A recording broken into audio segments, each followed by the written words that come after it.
an immune system that is doing something remarkably and amazingly profound. And that is they've unraveled how the cancer genes work, how the genes that turn off cancer work, how the ones that turn on cancer work at the cellular level. And what they've discovered is that in a human, the gene defects, 90% of them are corrected in 24 hours in human species. In other species, that doesn't work that way. In a laboratory rat, it's 0 to 13% in 24 hours. So we have this special ability to fix what's broken, even malignancies, within 24 hours based on what? Based on how the body understands how to turn things on, turn it off, and how to keep the immune system on full alert so that any metastasis that leaves the site of the primary tumor has a chance of being contained. Now, not too long before this article came out, I happened to watch a public television program one night. In the United States, it's called NOVA, N-O-V-A. And in that article was on cancer. And I was surprised at how blunt and honest this article on the television set was about cancer. Some of these things I already knew. For example, that the warfare that they're using on cancer patients right now, namely chemotherapy, are derivatives or daughter products of mustard gas from World War I warfare. How many people knew that? Yeah, not a lot of people know that that's still the technology. World War I mustard gas technology is what they primarily, this is in the NOVA article. What the other thing was they found out is that there is this phenomena known as angiogenesis. And what angiogenesis is that if you have a malignancy, that malignancy needs to do what other cells do, which is what? Be nourished. And how is it nourished? The same way the healthy cells are nourished, with blood vessels.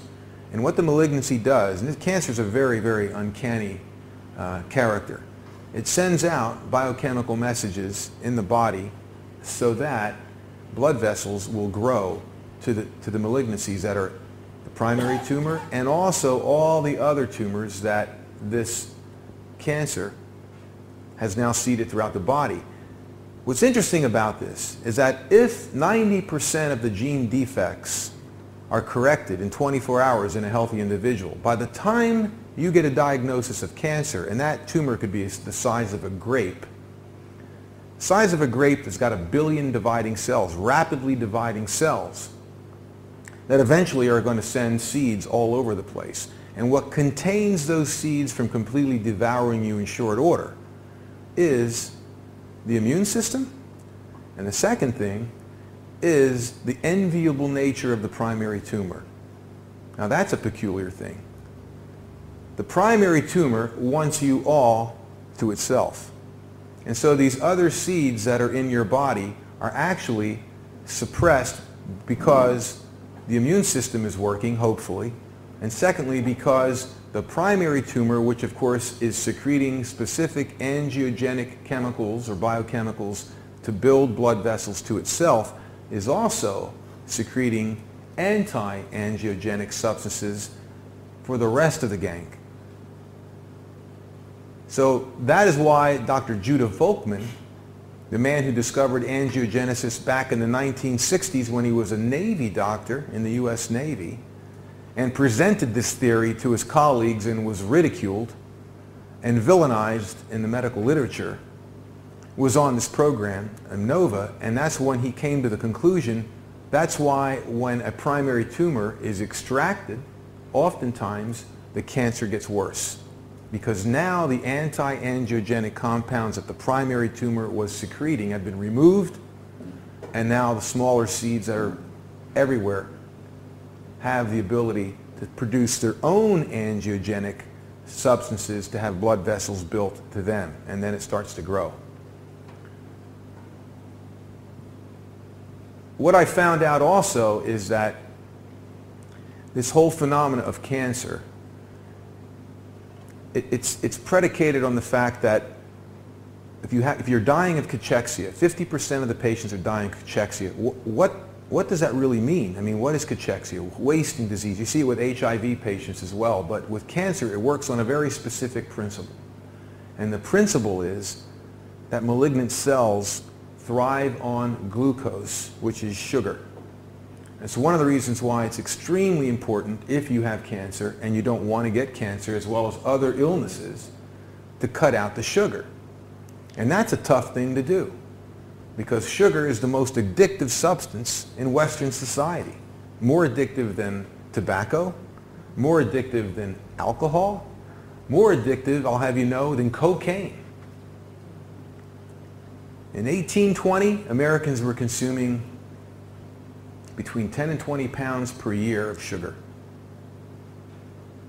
In 2004, we were consuming 175 pounds of sugar per capita per year. 175 pounds per capita per year. Now, think about this.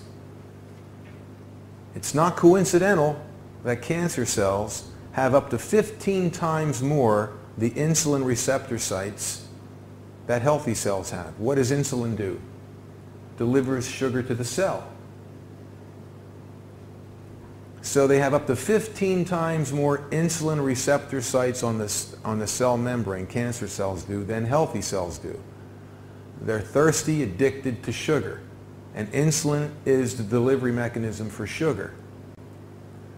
And the other thing that cancer cells do is they secrete certain enzymes that create insulin resistance on the healthy cells, which is what diabetics go through, right?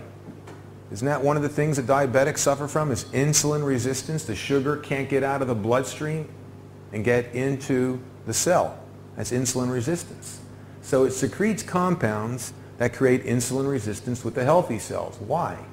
Well, on the one hand, it's got maybe 15 more doors to open up to let the sugar come in. And meanwhile, it's creating insulin resistance for the healthy cells, so the sugar can't get in. And this is why we start having this problem with people really starting to go down the tubes in a hurry. In my opinion, when you start giving them what in the hospital on IV? Glucose. Glucose. When you should be giving them some kind of fatty acid, not glucose, because healthy cells can live on fatty acids. And there's also things that you can take that will alleviate insulin resistance, things as common as cinnamon.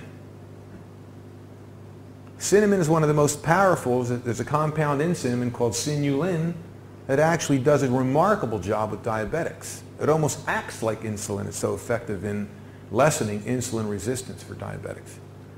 Anyway, it just goes to show you that there's a lot of things that could be done that are being ignored.